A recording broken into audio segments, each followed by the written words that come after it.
After 3 bloody hard years on the tools, my father-in-law and boss, Bruce, handed my promotion to his niece, who'd only been at the joint for 8 weeks. I held a calm smile on my face, but inside, I was seething. I walked back to my office and wrote my resignation letter on the spot. "Congrats, mate," I said, handing it to Mia with a pat on the back. When Bruce read my letter, his face went as red as a tomato.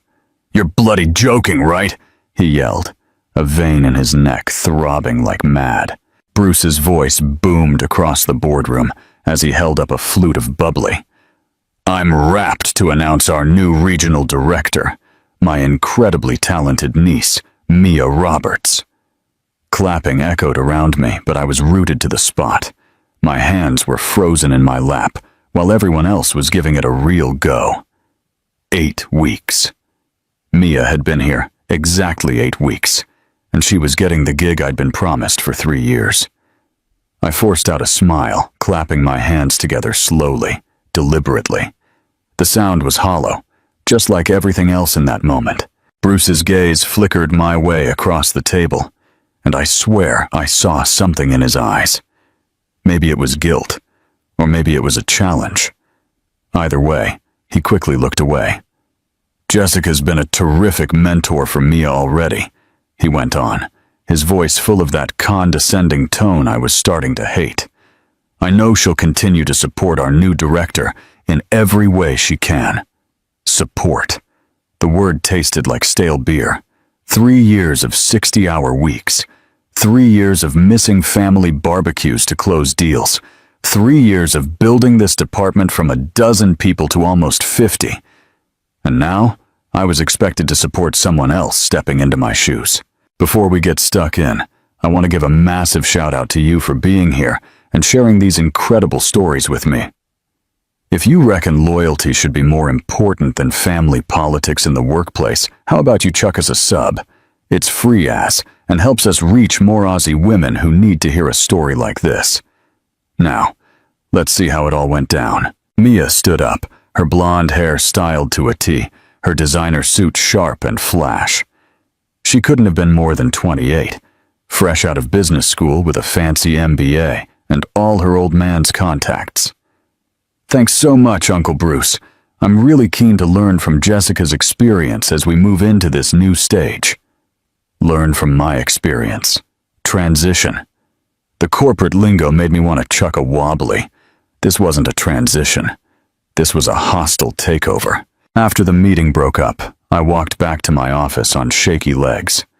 My nameplate still said Jessica Collins, Senior Operations Manager. But it felt like a lie now. I'd been passed over, and every single person in that room knew it. Some looked sympathetic. Others completely avoided eye contact. Helen from accounting gave me a pat on the shoulder as she walked past, whispering, "I'm so sorry, love." I closed the door to my office and sat at my desk, staring at the wall, where I'd hung my Employee of the Year awards. 3 of them, 1 for each year I'd been here. They didn't count for jack squat now. My phone buzzed with a text from my partner, Liam. "How'd the announcement go? It's finally official, right?" I stared at the message for a long time before I typed back. "We'll talk tonight." The rest of the day was a blur of pretending everything was normal. I answered emails, looked over reports, and sat in meetings where everyone kept giving me a look that was a mix of pity and confusion. By 5 o'clock, my jaw ached from holding that fake smile. Bruce showed up at my office door just as I was packing my bag. "Jessica, you got a minute?" "Course." I pointed to the chair across from my desk, the same chair he'd sat in 3 months ago and promised me this promotion was just a formality. He sat down, his big frame filling the seat, his gray hair glinting under the lights. "I know this was a tough day for you. You reckon?" I kept my voice professional. "Listen, you're incredibly valuable to this company. Mia's gonna need someone with your experience to help her get across things. I'm hoping you'll take on a senior advisory role to train her up, to help her succeed in her new position. he corrected, but we both knew what he meant. I leaned back in my chair, watching the man who'd been my father-in-law for 8 years. I'd always respected Bruce, admired his business savvy, and valued the way he'd welcomed me into the family. But sitting there, watching him try to spin this betrayal as an opportunity, I felt something cold settle in my chest. "Bruce, mate, can I ask you something?" "Of course. 3 months ago, you said this job was mine. You said I'd earned it, that no one deserved it more. What changed?" He looked fidgety, toying with his wedding ring. "Business needs change. Mia brings a fresh perspective, new ideas. 8 weeks of a fresh perspective versus 3 years of proven results. Jessica, you're taking this way too personally." "Taking it personally?" I almost laughed out loud. "We're talking about my career, my life. How else should I be taking it?"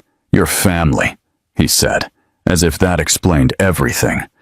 "Families gotta look out for each other. Mia needs this opportunity, and frankly, you're pretty well settled here. You don't need a promotion as much as she does." That was the truth of it. I was family, which meant I was expected to sacrifice for everyone else's benefit. I was supposed to be grateful for the crumbs, happy to be reliable old Jessica, who'd always be there to clean up everyone else's mess. "I get it." I stood up, grabbing my jacket. "I'm off. Liam's doing dinner tonight." Bruce looked relieved at the change of subject. "Give my best to my boy. Jessica, I really appreciate you being so understanding about this." I just nodded and walked out, my heels clicking on the marble floor of the foyer. Understanding. That's what he called it when someone just copped a knife in the back. The drive home felt like it took forever. The traffic on the freeway was a real pain, giving me too much time to think. I kept replaying Bruce's words, the way he just casually dismissed 3 years of my life. Families gotta look out for each other, unless it was for me, apparently. As I pulled into the driveway, the sun was setting. Liam's car was already there, and I could see the warm light spilling from the kitchen windows. Home had always been my sanctuary, the place where I could take off the work mask and just be me. But tonight, even that felt tainted. How was I supposed to face Liam and tell him that his own dad had just nuked my career with a smile and a glass of champagne? I sat in the car for another 5 minutes, watching the neighbors walk their dogs and water their gardens.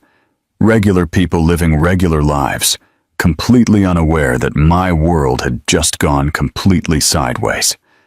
Tomorrow, I'd have to go back to that office and pretend everything was all good. I'd have to train my replacement with grace and professionalism, while my heart broke a little more each day. But tonight, I just needed to sit in this car and feel the full weight of what had happened. Tomorrow, I'd figure out the next step. Liam had set the table by the time I finally walked through the front door. The smell of his famous lasagna filled the kitchen, but for the first time in years, I didn't feel a lick of hunger. He took one look at my face and immediately pulled out a chair. "Sit down. Tell me everything." So I did. I told him about the champagne toast, about how Bruce had looked down on my 3 years of work, about how I was expected to train my replacement.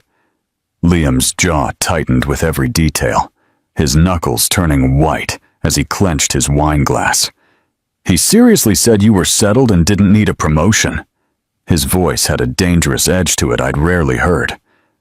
Every single word. Liam pushed his chair back from the table, running a hand through his dark hair. "I'm calling him right now." "No." I reached across and grabbed his wrist.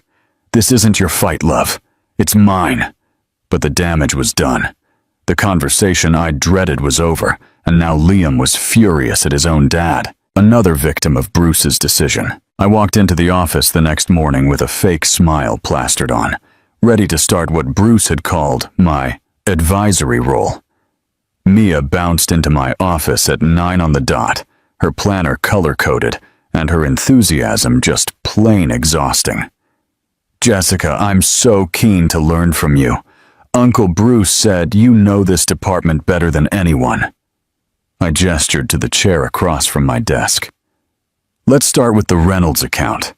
They're our biggest client, and they've been with us since before you were born. For the next 2 hours, I walked Mia through our client management system, explaining the intricate relationships I'd built, each person's preferences, the delicate balance it took to keep everyone happy.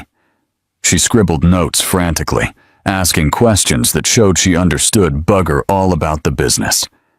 So when Mr. Reynolds calls to complain about a late shipment, what do? Don't promise anything you can't deliver. You listen, acknowledge his concerns, and give him a realistic timeline with a little bit of wiggle room. But what if he threatens to take his business somewhere else? I paused, watching her perfectly made-up face. She truly had no idea what she was dealing with. Mia, Reynolds Industries accounts for 30% of our annual revenue. If we lose them because of poor handling, 47 people will be out of a job, including you. Her pen stopped moving. Oh, by lunchtime, my patience was running thin. Everything I'd spent years learning through trial and error, I was now expected to pass on to someone who hadn't even read a quarterly report. But the real turning point came during my lunch break. I was reheating leftover soup in the kitchen when I heard familiar voices drifting from Bruce's office next door. The walls in this old building were famously thin, and Bruce's booming voice carried easily through the shared wall. The transition is going perfectly, he said. Mia's picking everything up so quickly. Are you sure Jessica's okay with all this? That was Mia's voice, younger and uncertain. I moved closer to the wall, my soup forgotten on the bench. Jessica was a great steady hand, but we need someone with new ideas. Mia is our future. Bruce's words hit me like a splash of cold water. She's good at following instructions, maintaining the status quo, but that's not what we need anymore. The company needs innovation, energy. You bring that. But she seems to know everything. Some of the clients even asked to speak with her specifically. Bruce chuckled, and the sound made my skin crawl. That's exactly the problem. Jessica became a crutch for our clients. They got too comfortable with her. We need to shake things up, get them used to working with someone who's going to challenge their thinking instead of just agreeing with everything they say. Challenge their thinking. I'd spent 3 years building relationships based on trust and reliability, and Bruce was calling that a weakness. The client relationships I'd so carefully nurtured weren't assets.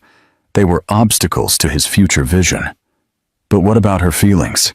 Mia asked. She worked really hard for this position. Jessica's family. She'll understand that sometimes we have to make decisions that serve the greater good. Besides, where's she going to go? She's 42, Mia. Companies want young talent, fresh perspectives. We're doing her a favor by keeping her on.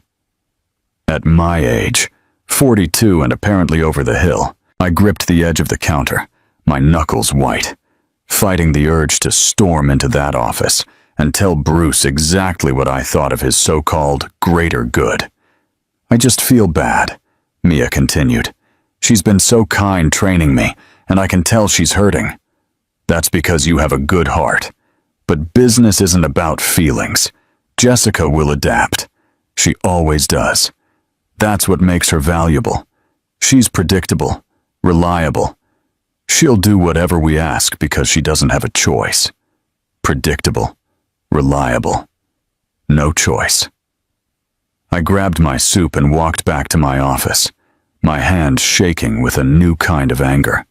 Not the hot, explosive kind, but a cold, calculating fury that settled in my bones and changed everything. For 3 years, I'd believed I was building something meaningful. I thought my loyalty and dedication had value. But I was just a placeholder, a babysitter for his clients until his precious niece was ready to take the reins. And the worst part?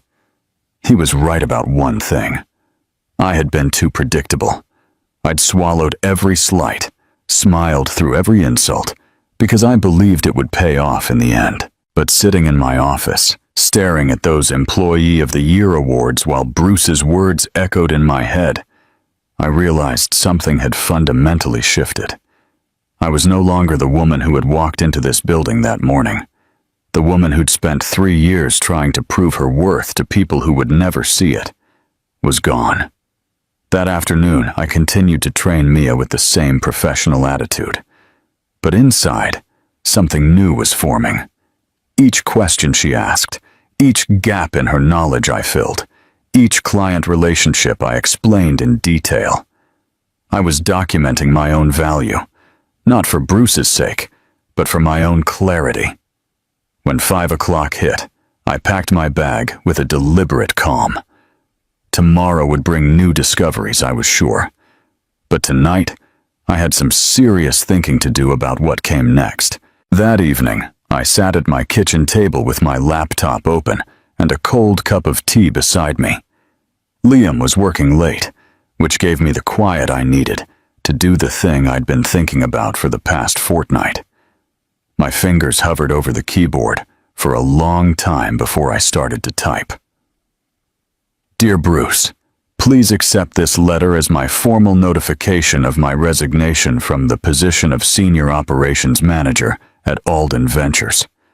My last day of employment will be Friday, March 15th, in accordance with the standard 2-week notice period. I want to thank you for the opportunities I have had here over the past 3 years. I have learned a great deal, and I am grateful for the experience. I wish the company continued success in the future.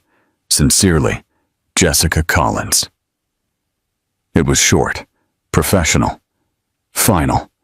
I read it over 3 times, each time feeling a strange sense of peace. There was no anger in the words, no accusations or emotional outbursts, just a clean, dignified exit from a situation that had become unbearable. I printed the letter out on my home printer, signed it with my favorite pen, and slipped it into a pristine white envelope. Then I closed my laptop and went to bed, sleeping better than I had in weeks. The next morning, I dressed with extra care, a navy blue power suit, the one that always made me feel confident, paired with my grandmother's pearl earrings. This was going to be a memorable day. I wanted to look the part.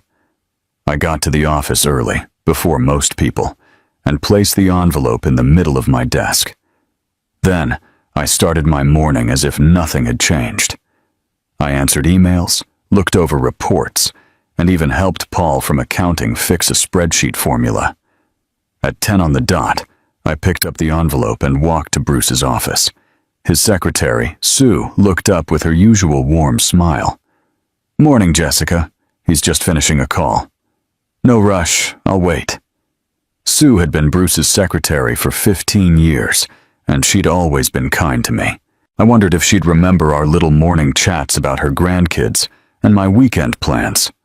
Probably not.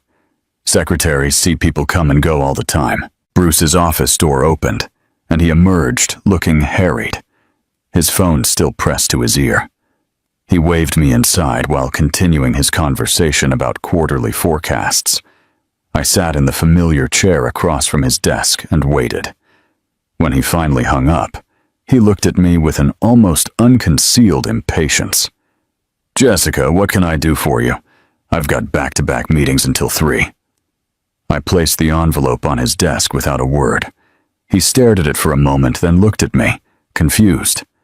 What's this? Open it. Bruce tore the envelope with his letter opener, unfolded the paper, and read. I watched his expression change from mild curiosity to shock to something close to panic. His face changed color, going from pale to beetroot red. You're not serious. The words exploded out of him as he shot up from his chair, which rolled back with a bang. This is a joke, right? Some kind of negotiation. I remained seated, my hands calmly in my lap. I'm dead serious. Jessica, we just promoted Mia 2 weeks ago. You can't just walk out now. She needs your guidance, your experience. The Reynolds account alone. She'll be right, I said. Mia's got plenty of enthusiasm. I'm sure she'll figure it out. Bruce started pacing behind his desk, running a hand through his gray hair. This is about the promotion, isn't it? Listen, I know you were disappointed, but we can talk about other opportunities. Maybe a different title, some added responsibility. Bruce, stop. He froze. I'd never used that tone with him before. Calm, but firm. This isn't about the promotion anymore. This is about respect. And the truth is, I've realized I don't have any of that here. That's not true. You're valued, Jessica. You're family. I stood up slowly, smoothing down my skirt. No, I'm not. Family would have been honest with me about their plans. Family wouldn't have let me train my replacement without telling me that's what I was doing. Family wouldn't have described me as predictable and reliable behind my back while talking about how I didn't have any other options. Bruce's face went white. You heard that conversation. Every single word.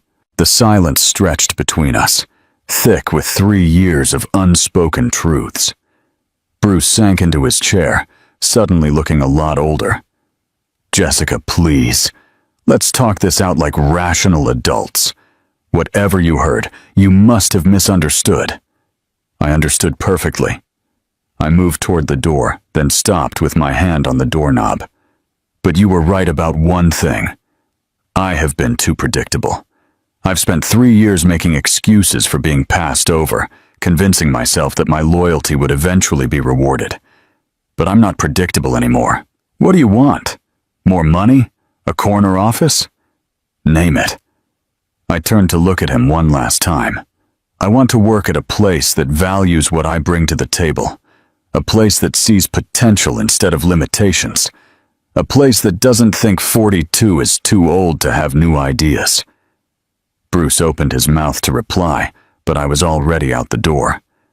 Sue looked up as I walked past her desk, her face etched with worry. Clearly she'd heard Bruce's raised voice. Everything okay, love? I stopped and smiled at her. A genuine one this time. Everything's going to be just fine, Sue. Look after yourself. Walking back to my office, I felt lighter than I had in months. The decision was made. The words were said. And there was no going back. I had 2 weeks to finish projects, document processes, and transition my responsibilities. 2 weeks to say goodbye to a chapter of my life that had taught me more about myself than I ever expected. The phone on my desk was ringing when I sat down. News travels fast in a small office, and I suspected the next 2 weeks were going to be a real corker. But for the first time since that horrible day in the boardroom, I was looking forward to what came next. The call came on a Tuesday morning while I was reorganizing my home office. I'd been out of a job for exactly 2 weeks, spending my days updating my CV, networking on LinkedIn, and trying to figure out what was next. The number was unfamiliar, but something made me pick up rather than let it go to voicemail. Jessica Collins. This is Chloe Lim from Horizon Tech. I hope I'm not bothering you. I almost dropped my coffee cup. Horizon Tech was one of the fastest growing companies in the area, known for their innovative approach to logistics and a reputation for promoting based on merit. Not at all. What can I do for you? I'll get straight to the point. Your name came up in a conversation with David Reynolds yesterday. He had nothing but great things to say about your work at Alden Ventures and suggested we reach out. David Reynolds. Of course. The client I'd nurtured for 3 years, whose trust I'd earned over countless late nights and weekend calls. I'd wondered if he'd even noticed I was gone. That's very kind of him, I managed to say. We have a regional operations director position, essentially overseeing 3 departments and managing our biggest client accounts. David seemed to think you'd be a perfect fit. Would you be open to hearing more? My heart started to thump. This wasn't just any job. This was exactly what I should have had at Alden Ventures, but bigger, better. I'm very interested. Within an hour, I had an email with preliminary details that made my eyes go wide. The salary was 30% more than what I'd been making. The benefits package included stock options, and the title, Regional Operations Director, was what I'd been promised, but never received. The interview process was a blur. Chloe introduced me to the team leaders I'd be managing, all of whom seemed genuinely excited to collaborate. The company culture was refreshingly open. No hidden agendas or family politics, just clear expectations and transparent communication. In my final interview with the CEO, Julian Grant, he asked me something that caught me off guard. "Why did you leave Alden Ventures? David mentioned you'd been there for a few years." I'd practiced my answer to this, but sitting across from Julian, a man famous for building his company on merit rather than connections, I decided to be honest. I reached a ceiling that had nothing to do with my performance or my potential. Sometimes you realize that loyalty without respect is just servitude. Julian nodded slowly.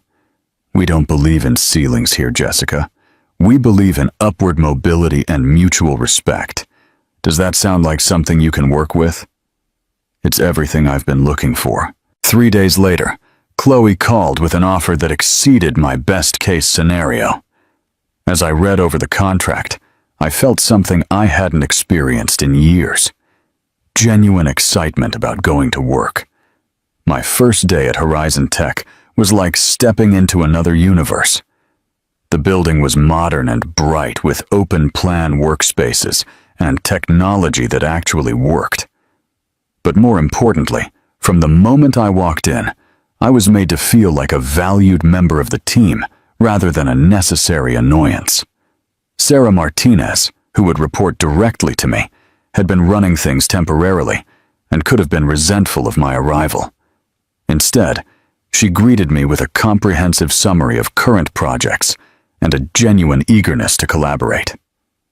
"I've been looking forward to this," she said, as we looked over quarterly forecasts. "Chloe told me about your experience with large-scale client management. We've been struggling with the Anderson Group account, and frankly, we need your experience." Experience, not reliability or hard work. Experience. The difference was profound. Within my first week, I was leading strategy meetings and making decisions that had an immediate impact. When I proposed a restructure of client communication protocols based on lessons learned at Alden Ventures, Julian not only listened, but asked me to present the proposal to the board of directors. "You were doing this for 3 years, he asked after my presentation. "And your old boss never promoted you to director level?" Apparently, I was too predictable for a leadership position. Julian laughed, not at me, but at the absurdity of it. "Their loss is our gain. Predictability and results is exactly what we want in a leader." The meeting with the Anderson Group was my first big test. They'd been threatening to pull out of Horizon Tech for months, frustrated with communication breakdowns and missed deadlines. I spent 2 days preparing, using every client relationship building skill I'd developed over the years. The meeting lasted 3 hours. By the end, we'd not only kept their business, but they'd agreed to expand their contract by 40%. "How'd you do that?" Sarah asked as we walked back to my office. "I listened to what they actually needed instead of what I thought they should want. Then I showed them exactly how we could make it happen." News of the Anderson Group's success spread quickly through the company. Suddenly, other department heads were asking for my advice on their client relationships. Julian started including me in executive strategy sessions. "You know," he said after one particularly productive meeting, "I'm starting to think we underestimated this position when we created it. Would you be open to a discussion about expanding the responsibilities?" Expanding responsibilities.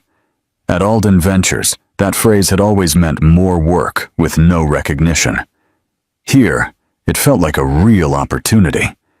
By the end of my first month, I was not only managing operations, but I was also heading up a new client retention initiative.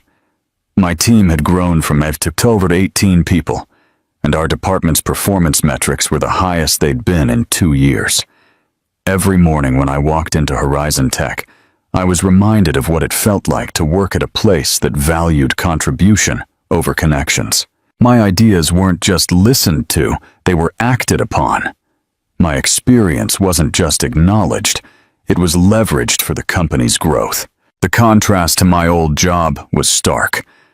At Alden Ventures, I'd spent 3 years trying to prove my worth to people who had already decided I was expendable.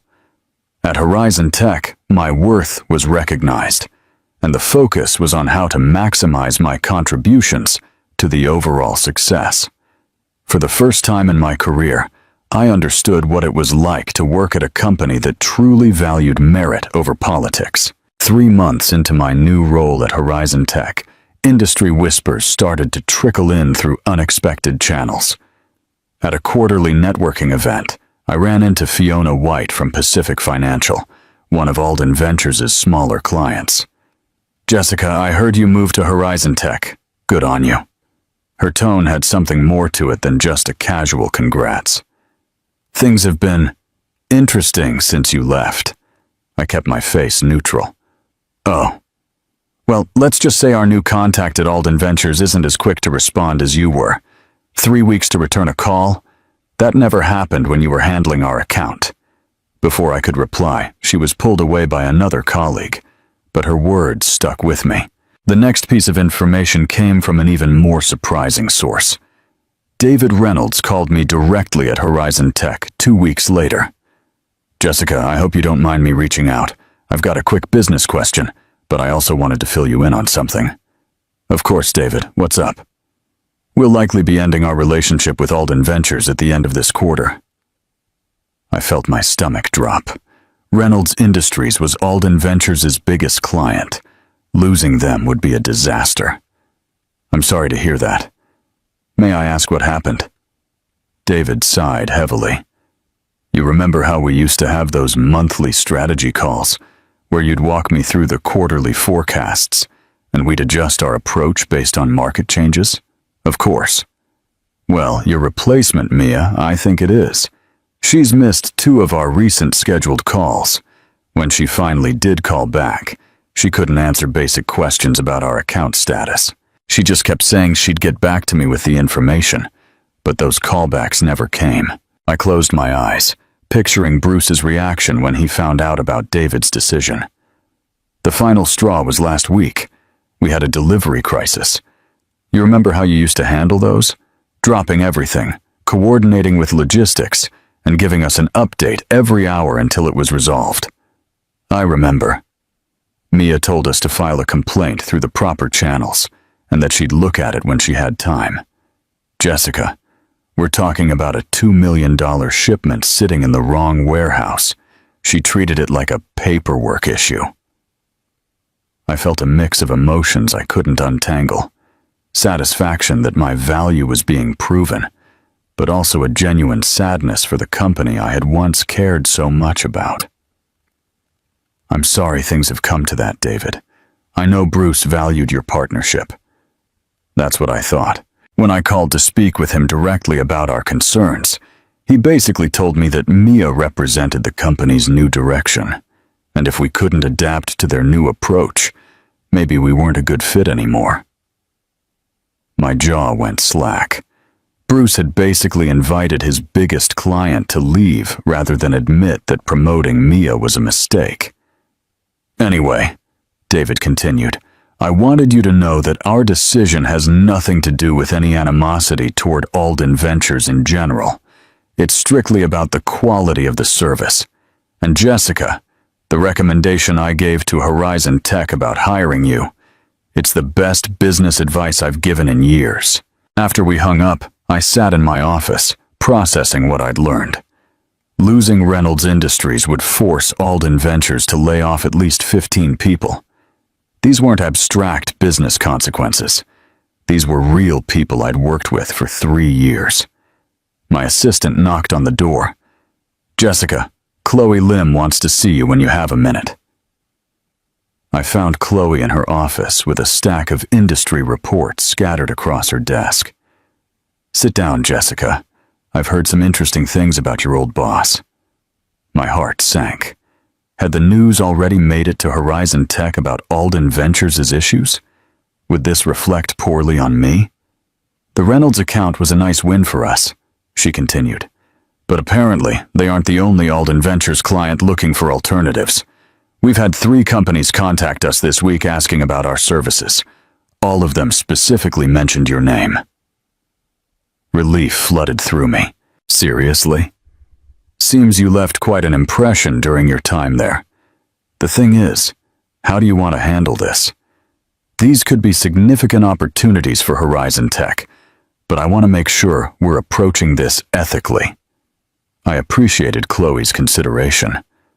"I think as long as we're responding to genuine inquiries rather than actively poaching clients, we're on the right track. These companies have legitimate concerns about service that we can address." Exactly what I thought. "Are you comfortable leading the presentations for these potential new accounts?" Completely. Over the next month, Horizon Tech signed on 4 new clients, all of them former Alden Ventures accounts. Each presentation followed the same pattern: companies frustrated with declining service quality, missed deadlines, and poor communication. I found myself defending the Alden Ventures team even as I was pitching our services.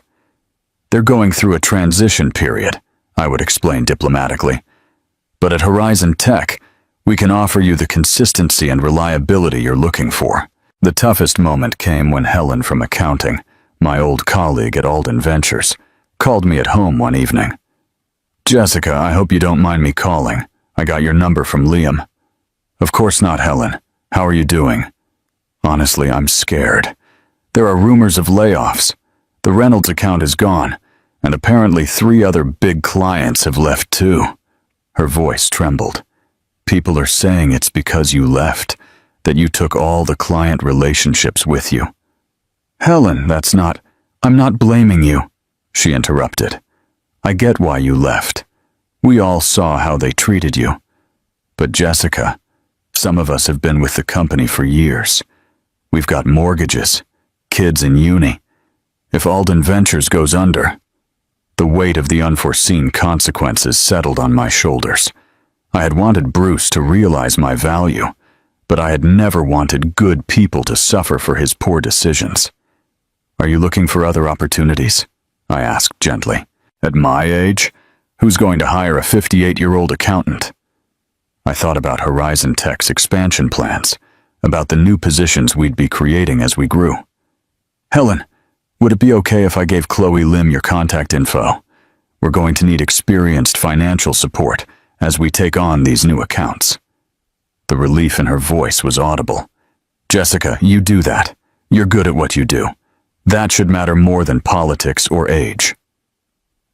After I hung up, I realized something had shifted in my perspective. This was no longer about the downfall of Alden Ventures. It was about people finding places where their contributions were valued. Some of my former colleagues would land on their feet, maybe in better positions than they were in before. But Bruce's lesson was becoming clear to everyone in the industry. When you prioritize connections over competence, you don't just lose good employees. You lose the very foundation that keeps a business stable. 6 months after Helen joined our team at Horizon Tech, I received an invitation that stopped me in my tracks. It was an embossed card, formal and elegant. "Bruce Alden cordially invites you to the Alden Ventures Annual Awards Dinner." I stared at the invitation for a long time, wondering what game Bruce was playing now.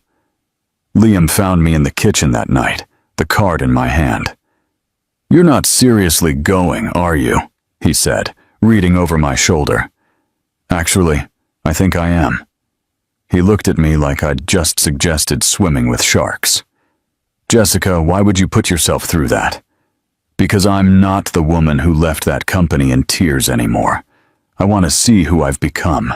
The dinner was at the Grand Ballroom downtown, the same place I'd attended these events for 3 years running. But when I walked in that night, everything was different.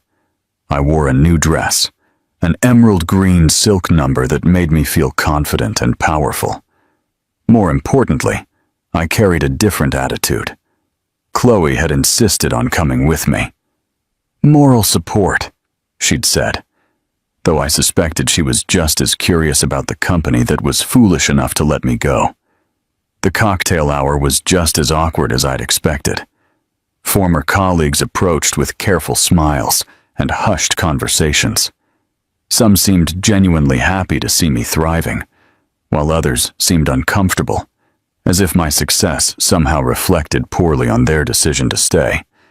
Paul from accounting cornered me near the bar. "Jessica, we all miss you. Things just haven't been the same since you left." "How's everyone holding up?" I asked diplomatically. "Well, Helen getting that gig at Horizon Tech was a great thing for her. And honestly, it's inspired a few of us to start looking elsewhere. Sometimes you don't realize you're settling until you see someone else refuse to." Before I could reply, he was pulled away by another colleague, but his words stuck with me. Then, the lights dimmed, and Bruce took to the stage. He looked older than I remembered, his gray hair thinner, his face more lined. The confident business leader I'd once respected seemed to have diminished somehow. "Welcome, everyone, to a challenging but meaningful year for Alden Ventures," he began.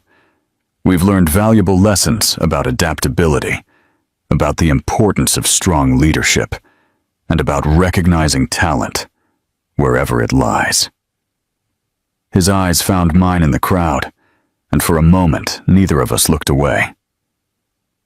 "This year, we honor the employees who have shown exceptional dedication during difficult times, the people who stepped up when we needed them most." The awards went on as usual. Honors for sales achievements, for excellence in customer service, for innovation and problem solving. But there was something forced about the whole ceremony, as if Bruce was trying to recreate past successes through sheer willpower. Then came the shocker. "Our final award tonight is a new one," Bruce announced. "The Leadership Excellence Recognition Award for someone who may no longer be with our company, but whose impact continues to shape the way we do business. Jessica Collins, please come up to the stage." The room erupted in applause, but I remained frozen in my seat. Chloe nudged me gently. "Go on. This is your moment." Walking up to the stage felt like the longest journey of my life. Bruce met me halfway, holding a crystal trophy that caught the ballroom lights.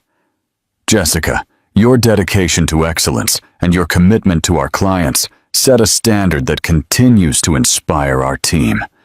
While we were sorry to see you move on to new opportunities, we wanted to acknowledge the foundation you built here." I took the microphone, looking out at the faces I'd worked with for 3 years. Some were smiling, some looked uncomfortable, and a few, like Mia sitting at Bruce's family table, looked completely mortified. "Thank you," I began, my voice steady despite my heart thumping. "My time at Alden Ventures taught me valuable lessons about business, about relationships, and most importantly, about knowing my own value." I paused, letting that sink in. I learned that loyalty is important, but it should never be a one-way street. That hard work is meaningful, but only when it's recognized and valued. And that sometimes the best thing you can do for yourself and for your career is to walk away from a situation that no longer serves your growth. The applause this time was more scattered, more uncertain. I'm grateful for my time here, because it led me to where I am now, at a company that values merit over politics, where ideas are listened to no matter who proposes them, and where potential isn't limited by artificial ceilings. I handed the microphone back to Bruce, whose smile had become noticeably strained. "Thanks again for this recognition, and to my former colleagues, remember that you have more power than you think. Use it wisely." As I walked back to my table, a hush fell over the room. Then Helen started clapping, followed by Paul, and then others. Throughout the room. Not everyone joined in, but enough did that the message was clear. After dinner, Bruce came over to our table as Chloe and I were getting ready to leave. "Jessica, can I have a word?" Chloe discreetly excused herself, leaving Bruce and me alone for the first time since I'd resigned. "That was quite a speech," he said, his voice unreadable. "It was the truth. I suppose I had that coming." He looked tired, defeated in a way I'd never seen before. "You know, we're restructuring the leadership team. If you'd like to come back." "Bruce, stop." I stood up, meeting his eyes. 6 months ago, I might have been interested in proving something to you. Tonight, I realize that I don't have to prove a thing to anyone but myself. The company is struggling without you. The company is struggling because you made a decision based on family loyalty instead of business sense. That's not my problem anymore. I picked up my purse and the crystal trophy, which felt surprisingly heavy in my hand. I hope things work out for Alden Ventures. I truly do. But that chapter of my life is closed. Walking out of the ballroom, I felt a sense of completion I hadn't expected. The scared, passed-over woman who had once craved Bruce's approval was gone. In her place was someone who knew her worth and wasn't afraid to demand it be recognized. Chloe linked arms with me as we got to the car park. "So, what's it feel like to get the last word?" I smiled, genuinely happy for the first time that night. Like freedom. The drive home was quiet, both of us processing the events of the evening. When I finally walked through the front door, Liam was waiting with a cup of tea and a questioning look. "How was it?" "Perfect," I said, and I meant it. It was absolutely perfect. That night, I placed the crystal trophy on my bookshelf next to a photo from my first day at Horizon Tech. Two symbols of the same journey. One representing where I'd been, the other showing where I was going. The woman in that photo was confident, valued, and not afraid to take up space in the world. She was everything I'd always had the potential to be, just waiting for the right moment to emerge. Sometimes, the best revenge isn't revenge at all. It's simply becoming the person you were always meant to be. If this story of workplace success had you on the edge of your seat, smash that like button right now. My favorite part was when Jessica gave that powerful speech at the awards dinner, showing Bruce exactly what he'd lost. What was your favorite moment? Let me know in the comments below. Don't miss out on more inspiring stories just like this one. Subscribe and hit the notification bell so you never miss a video.